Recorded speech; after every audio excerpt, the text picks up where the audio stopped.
Le KV fut le symbole de la volonté de faire de la Russie communiste de surpasser la puissance militaire, blindée et industrielle de l'Ouest capitaliste durant la Seconde Guerre mondiale. En 1941, il était le char le plus moderne. Il fit ses preuves lors de la campagne de Finlande et en 1941, il était alors le char le plus puissant du monde. La conception robuste des KV obligea même les ingénieurs allemands à développer un char suffisamment puissant pour y faire face. En 1945, il était passé du stade d'engin brutal à celui d'arme de guerre dévastatrice.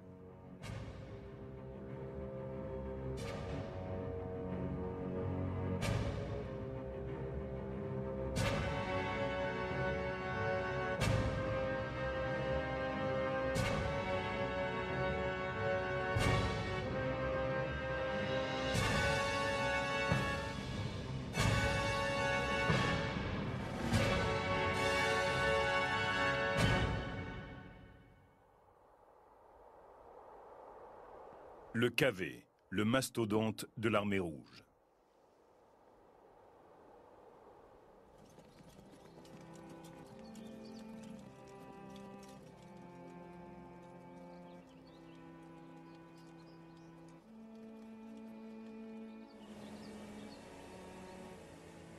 Durant la première moitié du XXe siècle, la Russie se transforma. De pays rural, elle devint un colosse industriel qui, en 1941, était capable de produire le char le plus solide du monde. À la fin de la Seconde Guerre mondiale, étaient sortis de ces usines plus de chars que dans celles de l'Allemagne et des États-Unis réunis. Mais la Russie était venue relativement tard à la construction de chars. Les Russes n'avaient eu aucune expérience du combat blindé lors de la Première Guerre mondiale. Dans les grands espaces du front de l'Est, la cavalerie était plus efficace qu'elle ne l'avait jamais été sur le front de l'Ouest, ce qui n'incite pas à la mécanisation sur ce théâtre d'opération. La première fois que les Russes affrontèrent les chars, ce fut lors de la guerre civile de 1919, lorsque les bolcheviks qui avaient pris le pouvoir en 1917 chassèrent les Russes blancs, composés de mencheviks et de monarchistes soutenus par les Britanniques, les Français et les Américains, qui, entre autres, leur livraient des chars en grand nombre. Les bolcheviks en capturèrent quelques-uns et s'en servirent, mais les chars n'eurent qu'un impact limité sur les événements de la guerre civile russe. Les automitrailleuses et les trains furent beaucoup plus importants que les chars, contrairement à une idée reçue. Il y a clairement une scission entre les soldats russes professionnels et ces nombreux militants issus de l'idéologie marxiste-léniniste qui servirent avec la première armée de cavalerie loyaux à Staline dans sa lutte avec les trotskistes, qu'étaient Boudény et Borochelov, plus enclins à la doctrine de l'infanterie appuyée par la cavalerie qu'à l'utilisation des blindés.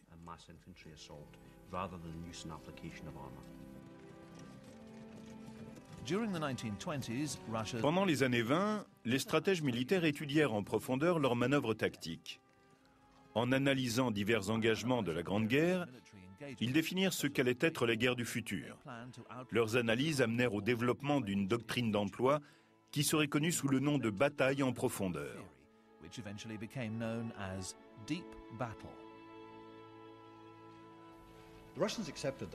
Les Russes en arrivèrent à la conclusion que les batailles futures se feraient en terrain ouvert.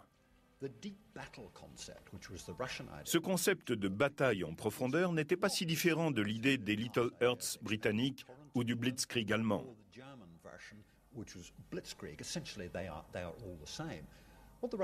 Toute la pensée militaire russe reposait sur l'idée qu'il fallait des chars lourds pour ouvrir une brèche dans les défenses adverses, afin que l'infanterie puisse s'y engouffrer, suivie par des chars légers qui s'enfonceraient dans la profondeur du territoire ennemi pour faire plier celui-ci.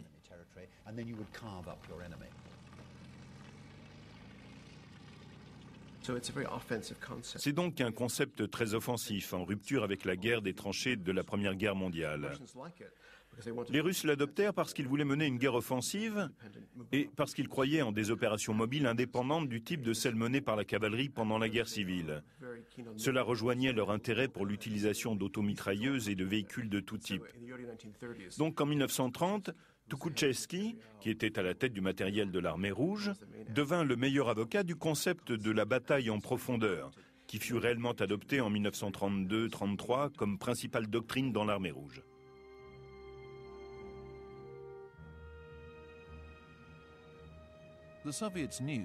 Les Soviétiques savaient que pour défaire la coalition capitaliste, ils devraient moderniser leurs troupes avec des armes et des blindés largement supérieurs à ceux de leurs ennemis. Mais il manquait à la Russie l'industrie nécessaire pour équiper une armée du XXe siècle. Staline trouva rapidement une solution radicale à ce problème.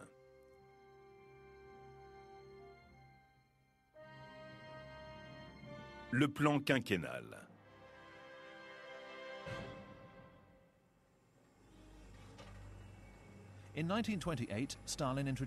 En 1928, Staline décide d'un programme drastique afin de relancer la production. Ce fut l'industrialisation du pays à une vitesse encore jamais vue. La Russie fut vaincue en 1914-1918 parce qu'elle était en retard. Elle fut vaincue lors de nombreuses autres guerres car elle était toujours à la traîne, essayant de rattraper ses voisins. Et toute l'idée de Staline dans les années 30 fut que la Russie ne pouvait plus se permettre d'être en retard sur les autres nations. Elle devait se doter d'une armée moderne. Il n'était pas le seul à penser ainsi, car tous les dirigeants de la Russie depuis Pierre le Grand avaient essayé de rattraper l'Ouest en favorisant la modernisation de l'État à des fins militaires. Staline prévoyait d'user de sa position de dirigeant pour imposer un programme d'industrialisation draconien. Cela signifiait prendre l'argent du peuple et l'injecter dans sa faible armée pour augmenter la production d'armement.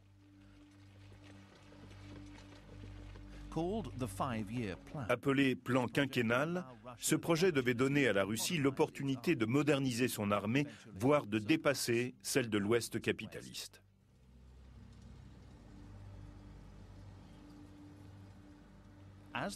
Ainsi que les années 30 le montraient, la Russie était à deux doigts d'une campagne d'industrialisation sans précédent.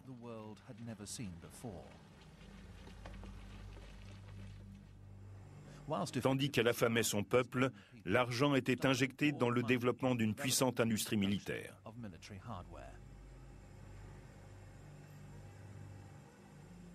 De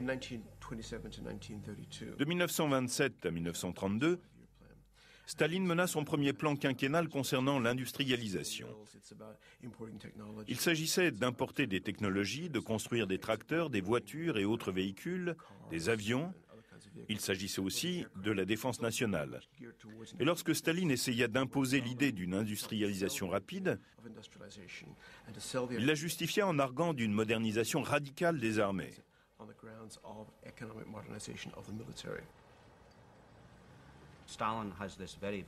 Staline avait cette vision très très forte du socialisme d'un pays. L'idée que les pays capitalistes chercheraient à détruire l'Union soviétique et sa vision alternative du marxisme-léninisme s'imposa aux idéologues comme à Staline et les incita à se préparer à répondre aux puissances occidentales sans hésitation. Je pense que ces blindés constituèrent certainement un moyen pour l'Union soviétique de s'assurer de la disponibilité d'une grande force blindée.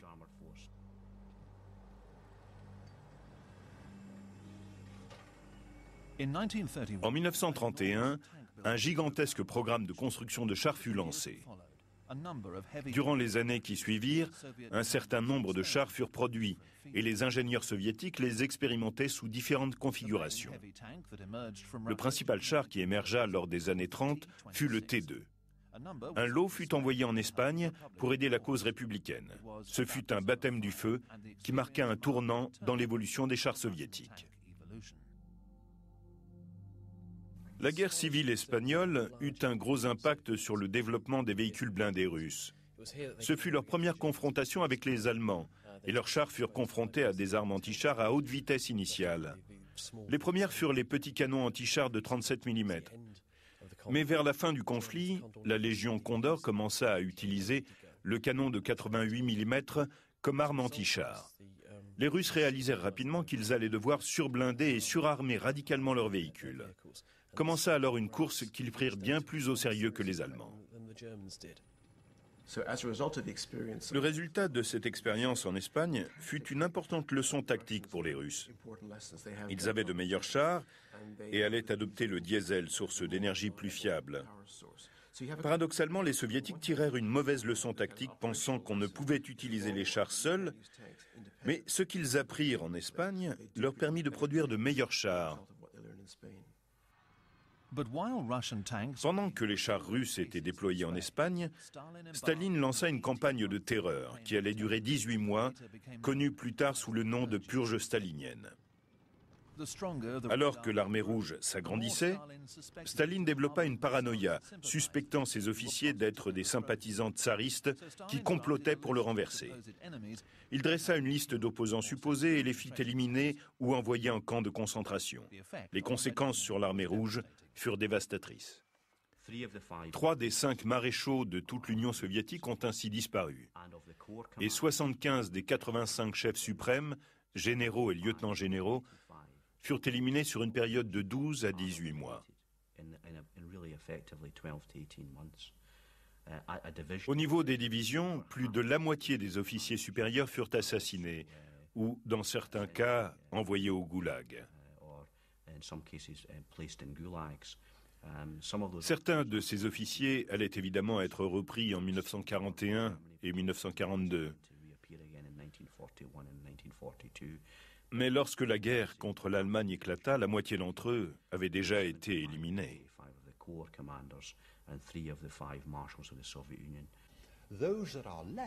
Ceux qui restèrent à leur poste, du général au lieutenant, firent extrêmement attention à ne pas prendre une décision, une initiative ou toute autre chose qui aurait pu leur attirer les foudres du commissaire et du parti.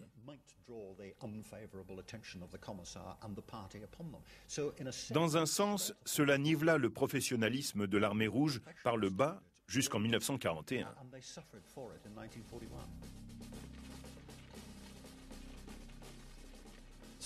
La paranoïa de Staline et les purges qui en découlèrent firent beaucoup de dégâts sur la structure de son armée et ses fondations.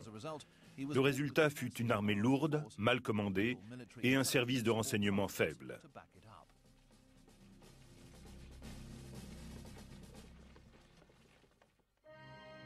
Le char KV, un monstre d'acier.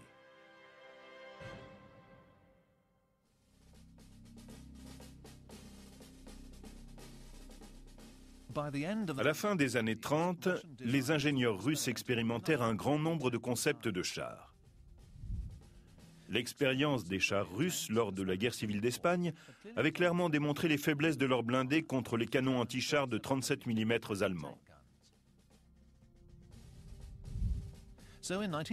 Ainsi, en 1937, la direction des forces armées émit de nouvelles spécifications.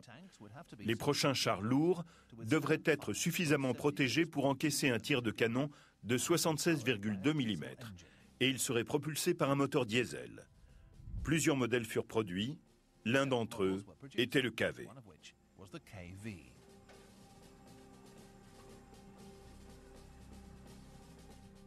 Le KV fut baptisé d'après le nom de Klimanty Voroshilov, le commissaire à la défense du peuple soviétique. Il était manœuvré par un équipage de 5 hommes.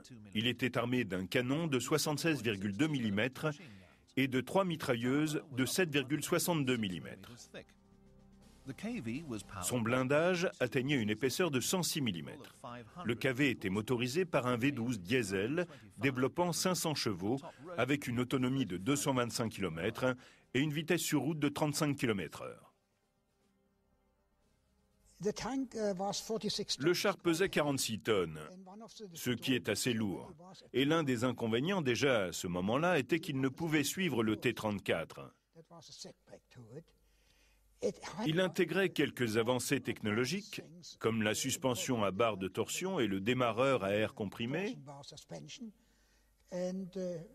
mais d'une manière générale, il était trop long. Et l'ensemble de direction assez primitif était son point faible.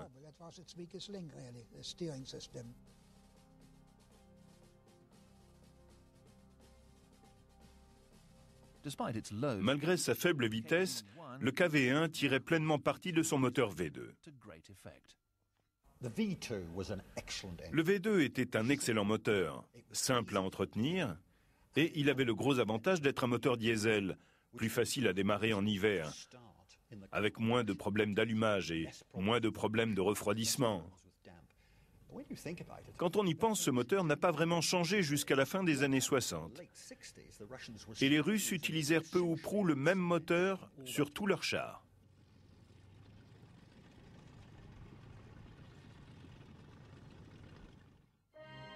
La guerre russo-finlandaise.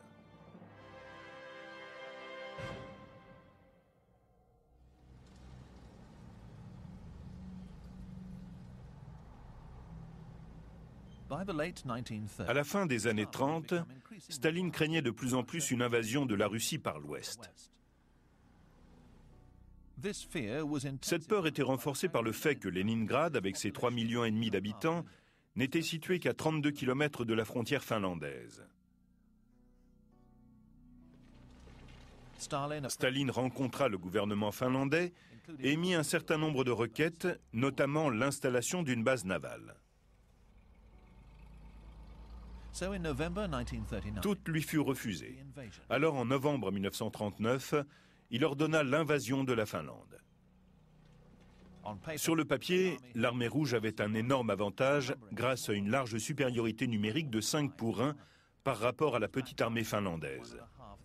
Elle alignait plus de 1500 chars, dont des KV. Malgré tout, la campagne tourna au désastre pour la Russie.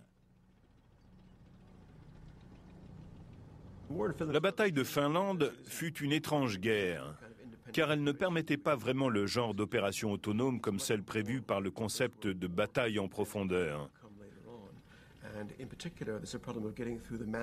Ce fut plus une sorte de grande guerre qu'autre chose qui allait se dérouler, en particulier lorsqu'il fallut traverser la ligne de Mannerheim, qui n'est autre que la ligne de fortification finlandaise entre Leningrad et la Finlande.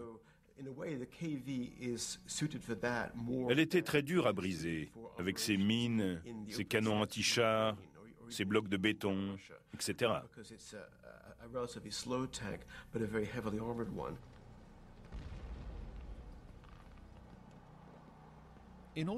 Pour attaquer les fortifications avec succès, les Soviétiques savaient qu'ils devaient mener une attaque concentrée et continue. Néanmoins, les effets des purges staliniennes sur l'armée rouge commençaient à se faire sentir. Les hommes étaient mal entraînés et la plupart de leurs chars n'étaient pas équipés pour affronter les champs de mines et les canons anti-chars de la ligne Mannerheim, excepté l'un d'eux. Le char KV allait connaître l'un de ses premiers succès lors de la guerre contre la Finlande, car il était très efficace pour détruire les tranchées et les bunkers finlandais, ce qui eut un gros impact sur la bataille. Mais c'est la seule histoire satisfaisante de ce conflit du côté russe. Ils perdirent des centaines de chars, leur aviation fut inopérante car la plupart de ces combats se déroulaient au nord du cercle polaire arctique, durant la nuit polaire, ce qui empêchait l'utilisation des avions.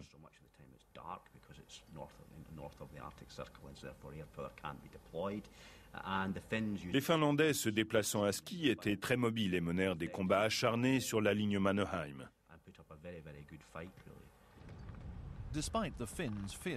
En dépit de la résistance féroce des Finlandais, l'armée rouge brisa la ligne Mannerheim en février 1940. Malgré la contribution du KV à ce succès, ses performances au combat révélèrent un certain nombre de défauts. Outre un membre d'équipage supplémentaire pour décharger le chef de char, le KV avait besoin d'un canon plus gros capable de perforer les bunkers. Mais un canon plus gros signifiait monter une tourelle plus large. Le KV-1 fut ainsi adapté, et le résultat donna naissance au KV-2 surnommé cuirassé par ses équipages.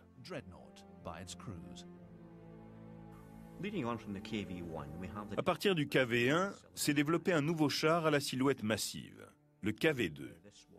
Ce fut une réelle tentative pour monter un gros canon sur un châssis de char. Initialement, cela devait être un tube de 122 mm, mais il fut rapidement remplacé par un 152 mm. Monter ce type de canon sur le châssis du KV-1 signifiait évidemment que le centre de gravité et tout l'équilibre du char, ainsi que son poids, seraient fortement modifiés.